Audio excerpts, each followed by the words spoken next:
everyone. Thanks for joining us today. I am here with my colleague, Dr. Marty Miller. Marty, thanks for being here. My name is Pleasure. Wendy Batts, and we are going to do a live web chat on non-traditional cardio exercises and things to consider to help spice up your workout routines. Marty and I often talk, on the phone daily, actually, about our clients and what's going on in the industry and common things that we hear. So one of them is being, how do you kind of mingle and mix doing cardio exercises within a workout routine that's going to best fit the NASM OPT model, no matter what phase of training we're doing. So we're really excited to cover this topic. And with that being said, let's go ahead and dive right on in. So the first slide that you're going to see is we're going to talk a little bit about the history of cardiovascular training. And Marty, I'm going to let you take this one because I think it's super, super important to talk about where we are right now in the industry and where we have been, like how it all started, and then we can go over definitely some common myths that we hear along this line of training. Absolutely. So when I started working out in high school in the late 80s, basically speaking, you didn't want to do cardiovascular work if you were a male because you burned muscle, you couldn't gain weight. And obviously we know that that's not true. We weren't even thinking of the long-term health ramifications. But, that's not that far ago. I know I'm aging myself here, but, it's kind of shocking that even in the late 80s, early 90s, there was that drastic of a misconception of what cardiovascular work is and what it does for your health, and what happens if you do while you're trying to put on muscle mass. So there's been, obviously, we've been educated and the industry's been educated, and there's been some trends in fitness which I'm so happy to see, because again, a lot of males, unless they were an endurance athlete, really tried to stay away from cardio.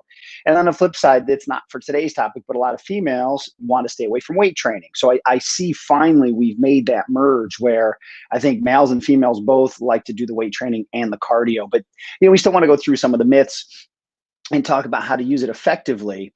And one of the things, since we're talking to so many NASM professionals and amazing certified personal trainers and fitness enthusiasts, is I guess I'll throw this in here right off the bat, is Wendy, I know you've got your stories for this too. I've had so many clients in the past that said, Marty, I'm going to start training with you once I get in shape. I'm going to run for a little bit, lose some weight, and then I'll start training. And right off the bat, we have to understand cardiovascular work, the demands and or stresses it puts on the orthopedic system. And a lot of times we have to get in shape to do that cardio or get in shape to run. So, just that's some of the things we want to talk about and give some alternatives so people truly can embrace cardiovascular work, which is nothing more than elevated heart rate. It's not just a treadmill, not just an elliptical trainer. And there are different phases of training. So really, that's kind of what we want to dive into. Perfect. And do you want to go into, so I'm going to read some common myths, and I would like for you to dive right in, because I know you've got some good stories behind these. But, myth number one, and again, there was multiple that we could choose from. We only chose two. But the first one, lower intensity is better to burn body fat. Can you explain how that came about? Yeah. And, there's a myth there, but there's some fact, and that's what confuses people. So, there's so much research out there, and I'm not going to say that I can quote the exact research article, but there's been multiple research studies that look at the different intensities of cardiovascular work and what energy systems, and then what substrates, and what it's using for energy during that time period. So one of the earlier studies that I found, and I think was in the industry, was that at rest or lower intensity cardiovascular work, you're going to burn more of your percentage of calories from body fat. So everybody, especially the guys, I'll pick on them, that wanted to keep their muscle mass but then burn some body fat, would walk very, very slow on the treadmill for like 30, 40 minutes. And I'm talking maybe 3 miles an hour. And yes, they burn calories. And yes, a lot of their calories would have been from body fat, but they didn't really challenge their heart, which is, let's be honest, the most important muscle we have. Biceps are great, but if the heart is weak, we're going to have troubles at some point in time. And I can understand why people did that, because one of the studies looked at what you burn while you're sleeping. So when you're at rest, you will burn the majority of your calories from body fat. Now, I've done some other research and I have some of my own thoughts. If you think about how the body's been developed, it's for survival. So years and hundreds of thousands of years ago, millions of years ago, there was no refrigerators, there was no food in the kitchen. You had to go out and hunt for your food. So your body naturally wanted to save some of its carbohydrate stores for that first exertion of energy early in the morning to go get your food. So just out of a survival, when you're in that shutdown, one of the things it will do is it will burn from body fat, because it's not as efficient to go chase your breakfast and try to catch it using fat as your energy system. And again, you could be, a quote unquote couch potato and you're still going to burn calories, but that doesn't mean you're burning a lot of calories. So one of the myths was I can get really, really lean if I just do low intensity cardio. Now, there is a point in time for low intensity cardio, right? We're going to go through the progression. So we're not saying never to do low intensity, but at some point you do need to challenge your cardiovascular system like you would anything else as you go through this progressive model. So, and once I really started looking at cardiovascular athletes, I looked at marathon runners who their low intensity is a lot more challenging than my low intensity. But then I looked at sprinters, and the sprinters are jacked. So obviously they could carry their muscle mass and they could get really, really lean, and they don't do low intensity cardio. So, we just want to sift through, what does some of the research say? Where did that research come from? How do we use it? And then what are we truly trying to accomplish in our fitness program? And as I said, there's absolutely days and times that low intensity cardio is great. Either you're a beginner and your body's not ready for that intense workout, your cardiovascular system's not developed, or it's just one of those days where, I'm not I'm not needing to really push it today, but I still want to be active. Wow, well said. I wish I could add something to that, but I really can't. Because the same thing. Everything that I've heard too was, you do burn more body fat while you're sleeping. And, you've got clients that are like, well, I'm like, if you just want to burn body fat, all you should do is sleep. However, think about how many calories you're burning while you're sleeping, which is not as much as if you're out running around, as you said, challenging your heart. So yes, there is some truth, but very well put, Marty, as always. So, okay, let's talk about the other common myth that we thought was a good one to add on here, which is cardiovascular training burns muscle. Yeah. So I kind of already hinted to it. So if we look at our world-class sprinters, they are, if we're going to go through the phases of training, they are spending a lot of time in that power development phase. They're doing high intensity, but their heart rate is up. Tying that back into why high intensity training is so popular right now is people have learned that from the low intensity myth moving towards high intensity. At the end of the day, it's how many calories you can burn in a session if you're really trying to burn through as many calories to get lean. Now, remember, let's do this in a progressive way, because that high intensity cardio can destroy people when they're not ready for it. When I say destroy, I mean really put a lot of stress into their body and maybe, challenge them too much. But let's say it's appropriate. So if you look at the world's greatest sprinters, or all these elite football players, and now all these mixed martial artists, they still can carry muscle mass and do cardiovascular work. Now, this isn't a nutrition, topic. It's just going to come into calories in, calories out, nutrition, sleep, recovery. And then again, you got to pick the right genetics. You got to have, I always say, the right parents to look the way you want. But everyone can develop muscle. Everyone can get leaner. Everyone can become a better version of themselves if they apply the science. But you can absolutely still build muscle by doing cardiovascular work. It just comes down to following the model, following the right intensity. And then the great news now is recovery is a huge part of the industry, and then nutrition as well. Very well said. And that's one of the reasons we wanted to do, this particular topic, was because oftentimes we hear that, there are facts that you should, do cardiovascular or, exercises to challenge your heart for 30 to 60 minutes, 3 to 5 times, a week. And that is absolutely true. There's a lot to be said in that on a health standpoint for your heart as well as your overall well-being. But there are so many other ways that you can, quote, as Marty always says, sneak it in. And that's one of the things we wanted to really bring out is, what I love doing, and we're going to talk about this on the next slide. So we'll go ahead and move over. But one of my favorite things to do when I'm designing a program is bringing something called, or what I have termed, a metabolic blast into someone's program. Because oftentimes my clients don't have the additional time to work out with me and then go home and go for a walk, go for a run, go for a swim, or do something for an additional 30 to 45 minutes. They just don't have the time.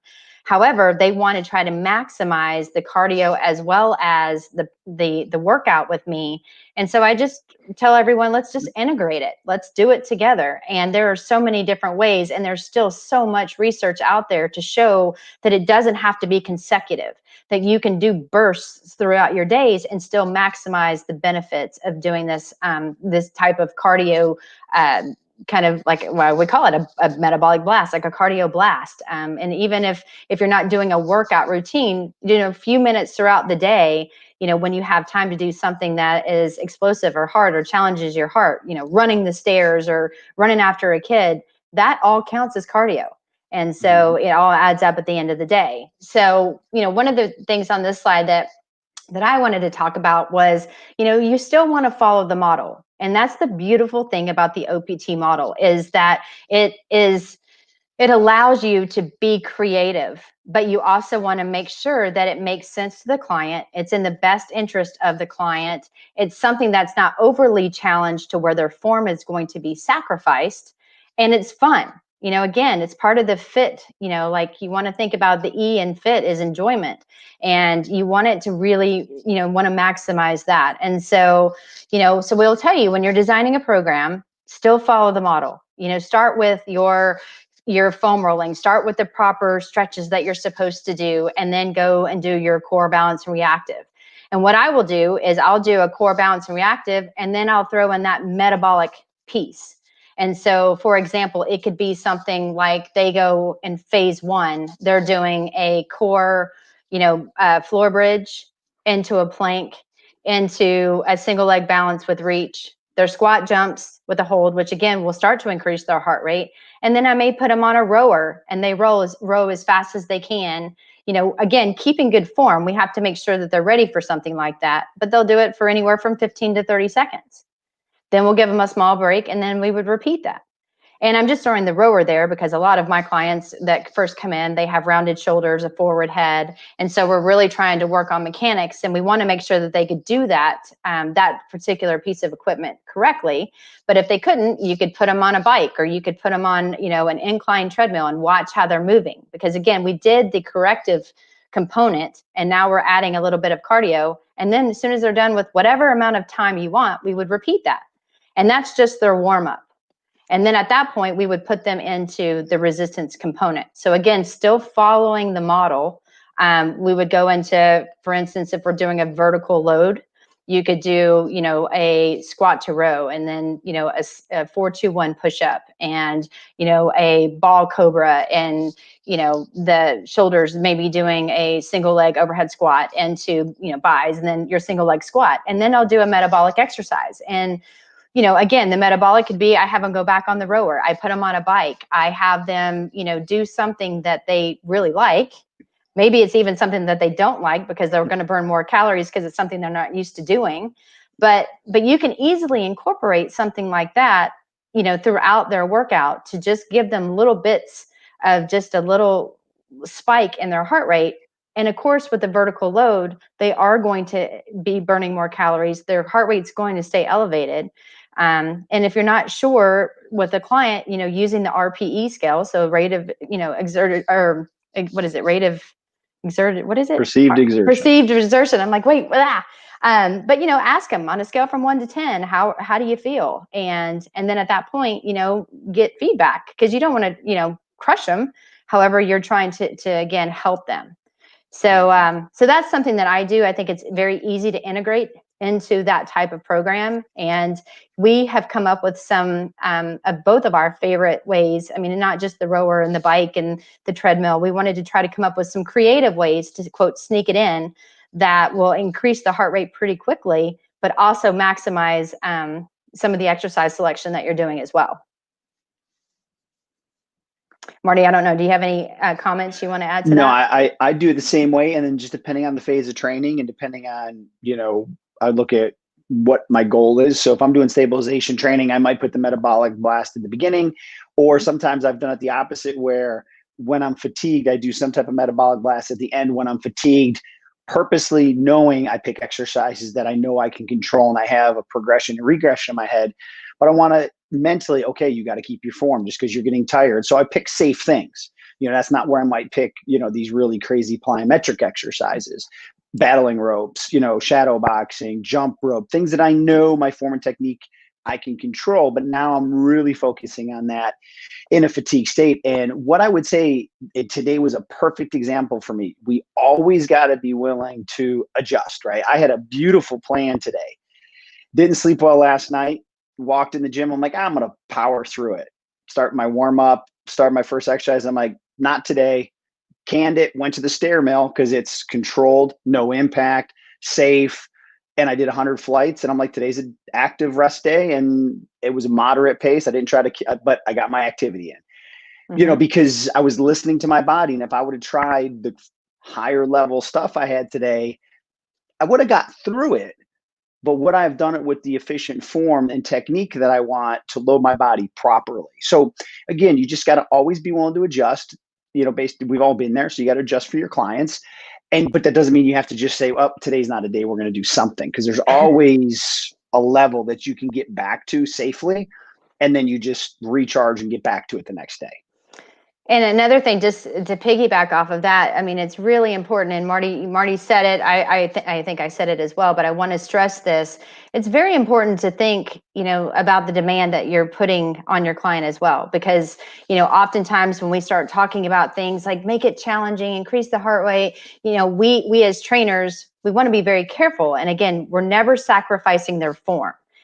And I, unfortunately have seen this, people are coming in on day one and they're having their client do something like this, which again, I think is fantastic if they're ready, but then they'll do something like a burpee.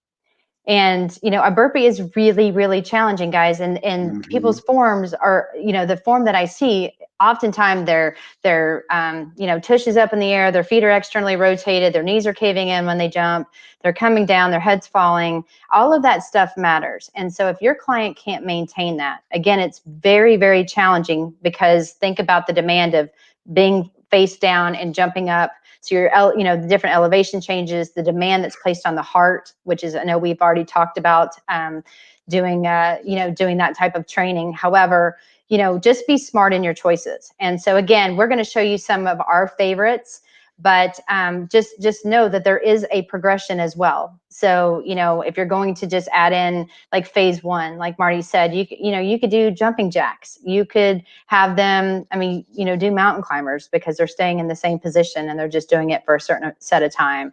There's a lot of different variations, but just be smart in your programming and understand that there are very progressive cardio component exercises that you want to also consider when you're designing the right program for your client. So now let's talk about these exercises. So if we go to the next slide, we're going to talk, this is my favorite. This is like my baby. And as you can see, I've talked about this on videos. I have used our man Prentice. Unfortunately, Prentice couldn't make our webinar today, so I'm sorry that there's no movie quotes from me or from him. I'm sorry we don't have a lot of the jokes, which I know that some people really enjoy his jokes.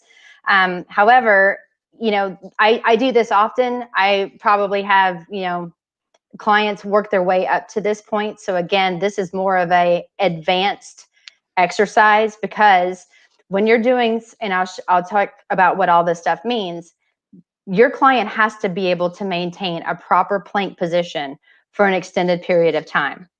So they have to have a very good foundation before you do this. It's very, very demanding on the shoulder complex. And that's one of the reasons we do this, because again, it will increase your heart rate. You're having to maintain proper alignment. And then the stabilization of moving your own body weight in different positions, at a controlled pace, but with speed, can really, really challenge your system. And so if you have someone do the speed ladder, they automatically assume, let's do it on their feet. Well, I automatically go the other direction, because again, I'm one of those trainers that think outside the box very often. So I have people do it on their hands, and they'll get into a push-up position. And as you can see, these are usually the top three that I do. I have a ton of them, but these are usually my 3 go-tos. The first one is to do a push-up. And so every time they put one hand in one box, another hand in the other, and then they do a push-up or a push-up where their body is going to be facing the plastic, the plastic bars that are in between. So for every plastic bar is where they would do a push-up. So they would maintain proper 5 kinetic chain checkpoints. They do a push-up, they cross their hands over, walk, do another push-up, and they go all the way down the ladder, and that might be it. If they're more advanced, I'll have them come back. So they'll go down and back. Again, a ton of push-ups. Usually it's 12 to 14 bars. So we're asking them to do a lot of push-ups. Cardiovascularly, it's very challenging too, because they're using prime movers and coming back. So it's very challenging. And then I immediately have them do a lateral walk. So again, each hand is now both hands are in one box, and they walk over to the next box, They go down and back. And again, they're traveling, but can they maintain proper alignment at the hip complex? Are they, really able to still draw in? What's happening at their chin and their neck? All of that stuff doesn't go out the door when you do something like this. So very, very important to maintain proper alignment. And then I do something like a diagonal pattern, which they start on the bottom end closest to themselves outside the box. They put both hands in the middle box or in a box, then they walk above it, then down, walk back, middle, up, middle, back, middle, all the way down and back. And again, when you're thinking about all the muscles that are being challenged, it's every stabilizer in the shoulder. You're working your chest. You're working the muscles in your neck to maintain proper alignment. You're working your entire core the whole time. And because it is something that's different and you're moving, you're getting your heart rate up. It's super, super fun. But it's very easy to lose your form on something like this. So if you've never tried it, try it on yourself first before you have your clients do it. Because again, I have some elite professional athletes that do this, and when they're done doing it, they're spent. They're like, oh my gosh, that was so hard. So very fun to incorporate. Just another way to think about doing something different, but definitely one of my favorites. And Marty, I don't know if you do anything like this or. Yeah, no, I've done a lot, but it was funny that you mentioned, I'm like, I could just see everyone rushing their clients tomorrow, but I'm like, I'm glad you said that. Remember, it's tell, show, do. So you got to at least demonstrate it. So you're your own first client. So, don't torture your clients tomorrow. Go practice this, but it's awesome. And I've done similar ones where I've incorporated the footwork as well. So I have them do their hands, then they pop up, and then they do the footwork on the way back, start again. So a lot of different ways you can, again, now you're getting upper body, lower body, coordination with their hands and the feet. So many different things that you could do. And you could have battling ropes at the end of that. And then, so this is just a piece of, a circuit that you could design. Oh, absolutely. And again, if you were to follow, if you wanted to put this in the workout, think about this. This is your shoulder and chest portion of the workout. And then you can have them go, absolutely. And so many ways that you can integrate something like this. And it still, fits within the rationales to different phases of training, but you're just adding different components. And, it's interesting that you say that about the feet, Marty, because if we actually go to the next slide, now we're going to talk about speed ladder drills, but now for the lower body. And, so of course, these are more lower body focused. There are a ton of different patterns, again, that you can do. These are more of the typical patterns. And so with my clients as well, I may have them do those 3 patterns that we just discussed with the hands. And as Marty said, pop up and go right into 1 end and 2 ends and in and out, and all the different patterns that you think is going to be appropriate. Because again, I'm trying to keep my clients moving in different planes of motion. And so, it's I'm doing, a sagittal with the push-up. I'm doing frontal with the, frontal plane movement with my hands going in that direction. And when I switch directions, you could even add rotations in there, or you can add rotation or transverse plane movements with the feet. So don't keep it just one plane. You can do so many different variations. And as always, you get what you train for. So you always want to have proper form being taught and coached throughout this, because if it is something that they are trying to increase speed long-term for maybe a goal, then you want to make sure too that the fancy footwork or whatever you're doing on their hands is something that's going to benefit them long-term and not lead to injury because of just bad movement patterns. Yep. And with the speed ladder for lower body, if this is an athlete that really needs to get through and do speed development, I'm always working the arm actions. Mm-hmm. But especially for my clients that I want the foot form and technique to be perfect, but they're not going to go ever run on a track or on a field. I might even have them play little catches they're going through once they've mastered the lower body.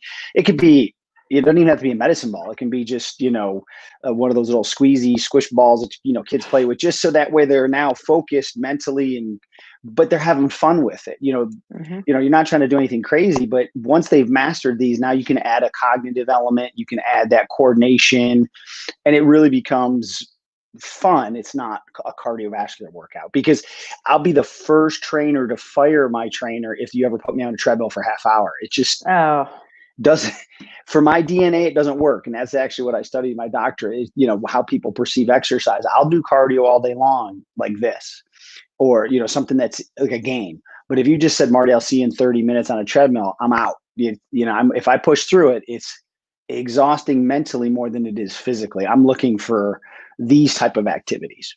Oh, me too. And you say that, I mean, it's like, I feel like I'm watching paint dry when I try to, and all I'm doing is staring at the clock. Like, when is this going to be over?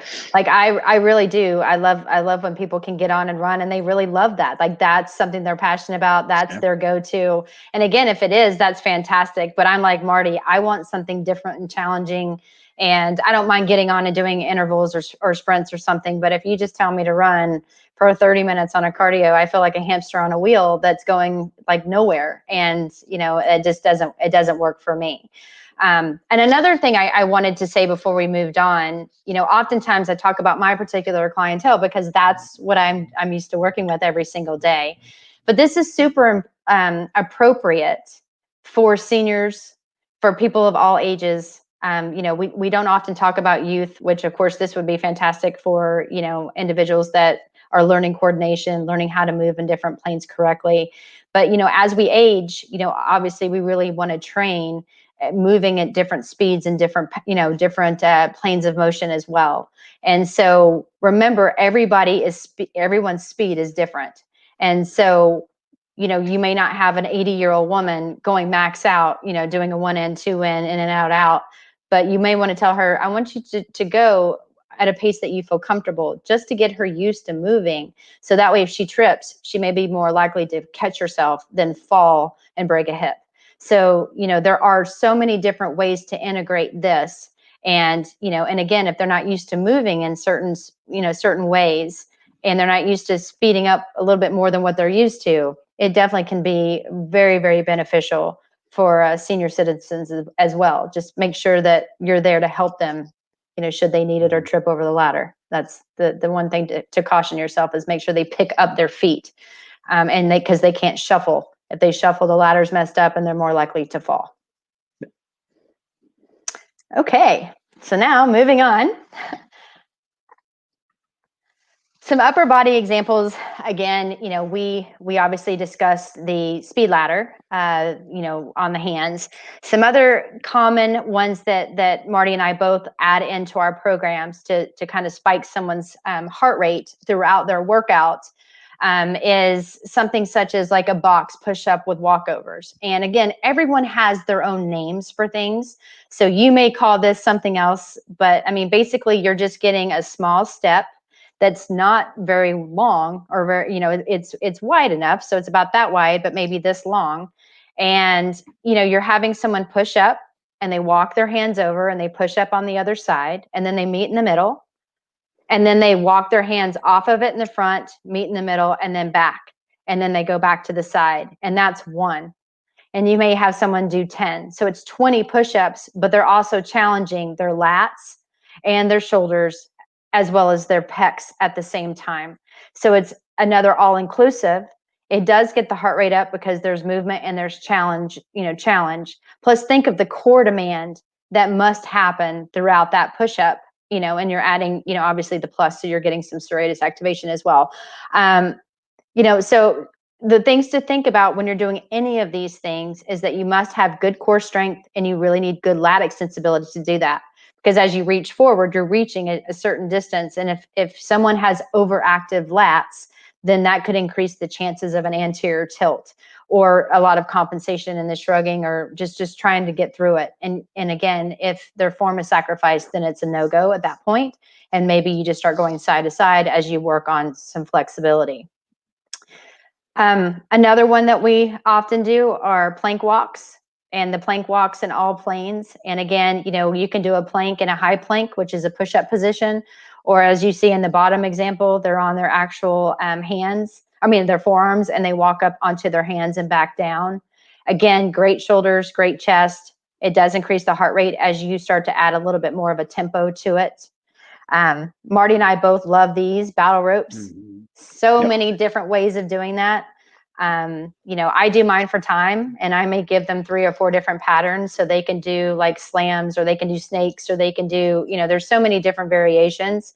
And there's also, to keep in mind, there are different weights of the ropes based on how thick they are. So some of them are thinner. Obviously, the bigger and thicker the rope, the heavier it is. So if you only have one rope at your facility, then you need to find out how heavy that rope is. Again, you need to try yourself, because again, if it's super heavy and you're trying to have your clients do a battle rope for 30 seconds, and it's the heaviest rope that's out there, you're asking a lot from this individual. So go ahead, Marty. So with the ropes, what I like to do a lot is, progressions and regressions. So Wendy talked about the size of the ropes, but what I'll do sometimes is they have 30 seconds and I'll say, okay, I need you to do 20 repetitions. And then the next time I might have them do 30 seconds, they have to do 25 repetitions. And then sometimes I'll work it the opposite way. I'll say, okay, I'm going to time you. Let's see how quick we can do 50. Now, form and technique are obviously paramount.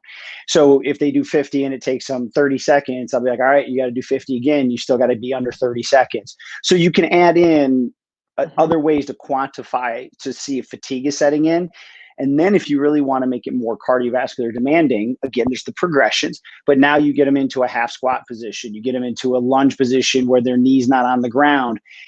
And now you're making those large muscles hold their body weight up while they're doing this. So you can do side lunges. So now we're incorporating more movement. So there's the coordination, different planes of motion, but obviously there's going to be a higher cardiovascular demand as they start to not just stand still and do the ropes.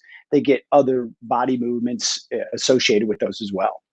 Absolutely. And I do that often as well. I mean, again, with some of the more advanced clients, as Marty just said, I'll even have them run forward towards it and then they run back, like 3 steps forward, 3 steps back. So they're adding, like a cardio component with that, as well as making sure they're maintaining as big of arms as they can, or, have them back. And as Marty said, they start in a kneeling position, they stand up, they squat, they go back into the kneeling position, stand up, squat, and they're still having to do so many different variations, and so challenging, not only on the muscular system, but think about the neurological system as well. Yeah. And and I do mine for time more than I do for reps or how many you can get, mainly because I don't want to lose count. I'm looking so much at their form, so I time them and do 15-second intervals doing different patterns. So again, this is so unlimited that you can be so creative, as long as the client can handle it. But if you guys have never done battle ropes, or even if you don't have battle ropes, while we were doing, obviously, training on FaceTime and Zoom, I had clients grab towels, and it's either a hand towel or a bigger, like bath towel, and they're at home doing the same patterns with these towels. And again, the thickness of the towel will determine how hard they're making it themselves. So again, it's being creative and, thinking about, okay, if I can't do this, how can I, kind of, mimic these types of movements and still get a really good outcome. And 2 other things, Wendy, I liked with the battling ropes is actually, you would think battling ropes are more, for progressed people, but, I worked in country clubs as well. And I had, more of a senior athlete. So I would have people that couldn't stand up and could never run, could never do elliptical long-term, could never do stair mills. They would sit and do their battle ropes for 15, 20 minutes and they loved it and they were exhausted. So it's actually great for even that type of clientele. But then also, we all like doing med ball slams, but I was always worried about the ball coming back. And a lot of my senior clients, they could produce some force, but I never felt comfortable that ball was going to come back and they would acquire it right where it needs to be and, it not go flying or hit them. But you could do slams with the rope. You could do twisters and get some power acceleration.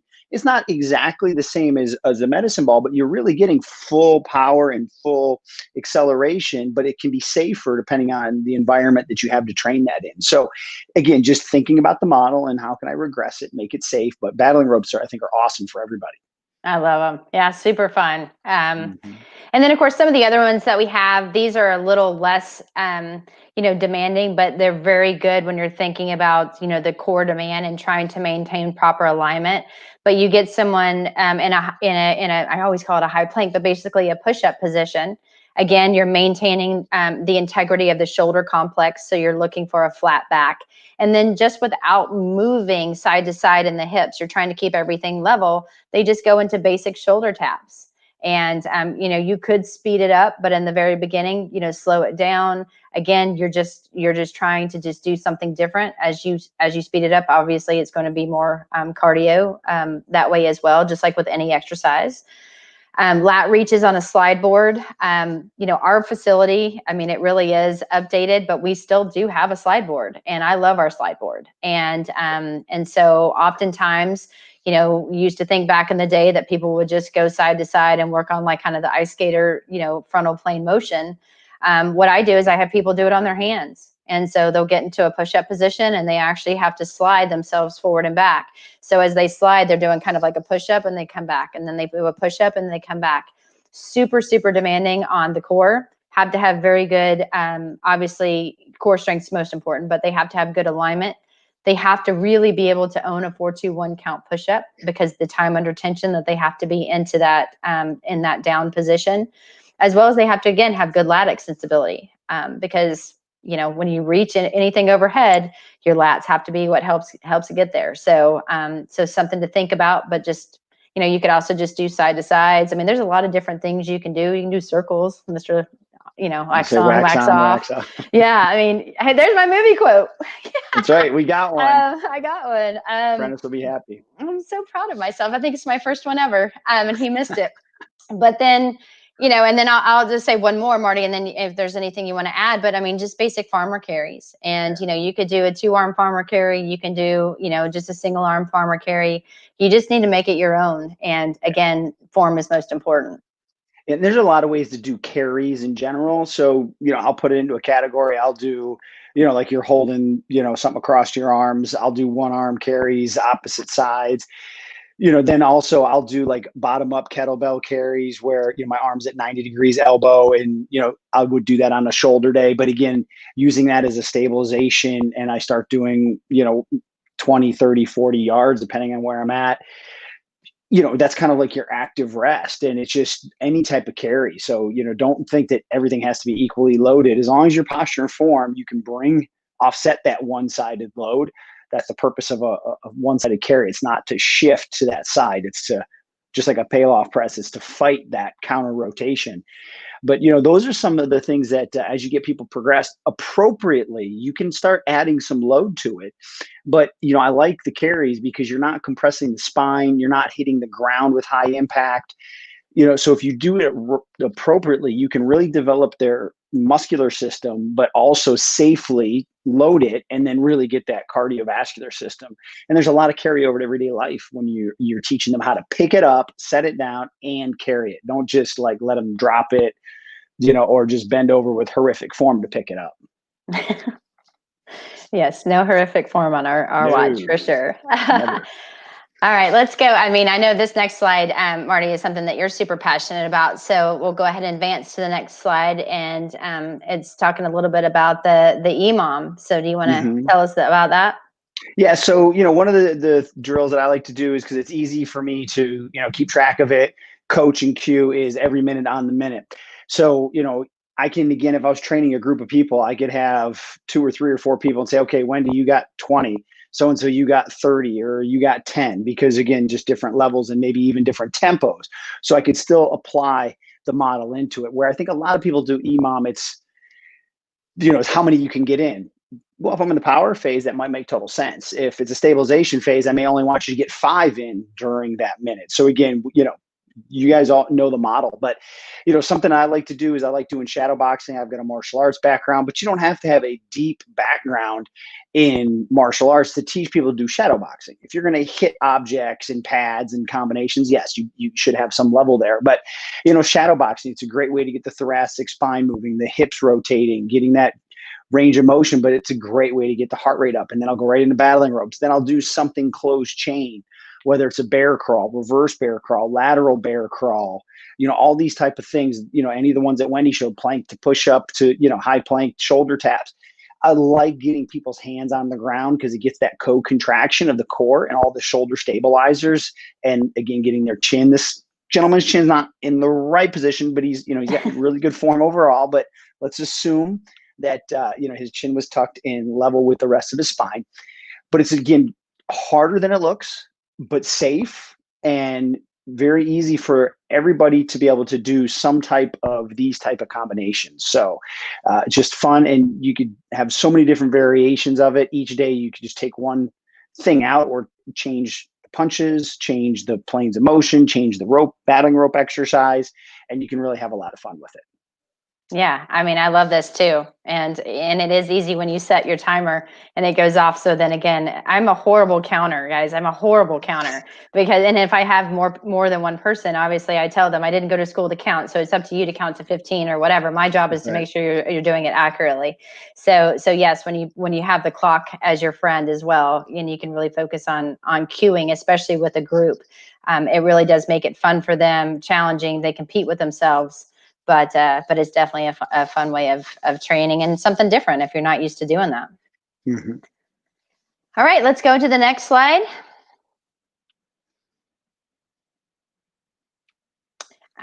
So Marty, why don't you go over, I mean, we've talked about this so much. I mean, everyone knows the model. I know if you're new to it, hopefully by the time you watch all of our webinars, you're starting to have a better understanding. But can you kind of talk us a little bit through the differences between linear periodization and undulating periodization and how it works on a cardio standpoint? Sure.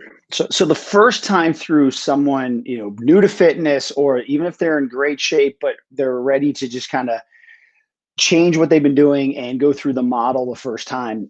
In a perfect world, you would do a linear periodization where stabilization training, you would do level 1 cardiovascular, that lower intensity, longer duration, because we have to assume that their body may not be ready for the higher intensity as well as the impact or load to the orthopedic system structure. Then in the strength phases, you would do our zone 2. And then once somebody's earned the right to go to the power training, either that becomes their zone 3 cardio, or that's when you would put it in.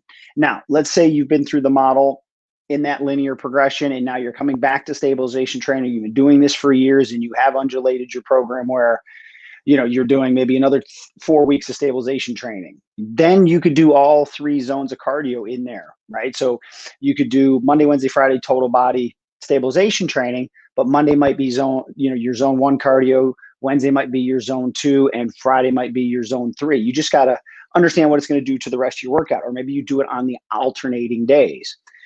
Or if you're doing an undulating resistance training program, and now instead of just doing stabilization for 4 weeks, maybe Monday is stabilization training. Maybe you do your zone 3 cardio on that day. Maybe Wednesday's your strength training resistance. You might stick with zone 2, and then you might do zone 1 on your power day because you've kind of exhausted yourself.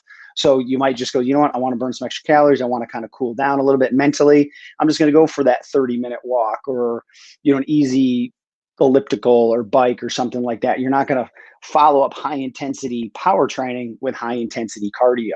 So there's a lot of different ways you can manipulate it in that undulating periodization format.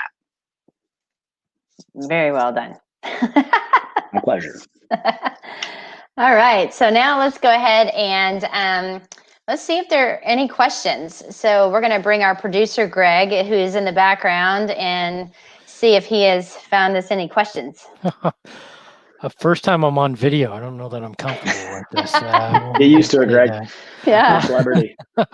So Mickey in the chat wants to know, what duration do you have your clients go for on something like a box push-up?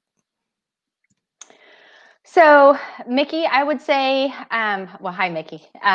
What I would say is, I usually do that one for more repetitions. And so, depending on what phase of training they're in, because again, they're doing, ideally in phase 1, 12 to 20 repetitions, I still have them do a slow push up, and then the walk forward, middle, back could be a little bit faster. So at that point, I may have them do anywhere from, like 8 to each side. So 16. Or if they're in good cardio shape and they're a little more advanced, I could add 10 to each side. I don't usually do more than that because, again, 20 push-ups at that type of intensity. But I really do stick to the repetition range and really do follow the tempos, because again, that forward, middle, back will help shoot up that heart rate. But you're also never wanting to sacrifice the form. So again, that tempo is going to be super, super important. Hopefully I answered that. I believe the proper way to address a Mickey is, "Hey, Mickey," but we'll let that slide. I was thinking that. That again for Prentice, who isn't here. Paul in the chat wants to know, if someone is training strength 2 days a week and hypertrophy 2 days a week, but they need to get their BMI down from 30, how would I best incorporate CV? Okay, so I'll jump on this one. So it sounds like they're doing resistance training 4 days a week. So they're doing max strength 2 of the days and then hypertrophy the other 2 days, if I followed that right. So right there's some volume. And if they're following the acute variables on their hypertrophy days, there's going to be a little more elevated heart rate. On their strength days, you're taking that 3+ minutes in between. So you're not going to get a long-term heart rate. You're going to spike your heart rate during the 5 repetitions. So if they need to get down from 30%, first thing and foremost, you cannot out-exercise a bad diet. So nutrition. So we can make some assumptions there that there's probably something to clean up in everybody's diet. So there's that. Then the other thing too is you could always add in any bit of activity. It doesn't have to be the higher level cardio. Like Wendy and I said, you just take longer walks, you purposely climb stairs, and just be as active as possible. But from a cardiovascular standpoint, what I'd be careful of doing is the day before your heavy strength days, doing a high intensity cardio workout. Doesn't mean you can't, but I'm always thinking that, if you're picking up heavy loads, you want to be fully recovered. And that means mentally, muscularly, central nervous system wise. So I would stay away from any of my harder cardio the day before I go do those heavy lifts. So depends if you want to do the cardio the same day, but maybe on the day prior, you might want to do your level 1, zone 1 type of cardio, knowing that the next day you want to be, fully ready to pick up those heavy weights. And then maybe do a little finisher, like Wendy said at the end, the Metabolic Blast, where you're already in the gym. What's 10 extra minutes to do battling ropes and a couple other things? Mm-hmm. All right. And then Lisa in the chat wants to know if you have any ideas for clients with the agility ladder that can't do push-ups. So yes, you mean like they want to do like different hand motions? Again, they don't have to do push-ups, but if they're going to be on their hands, obviously they're going to have to maintain a high plank or a push-up position.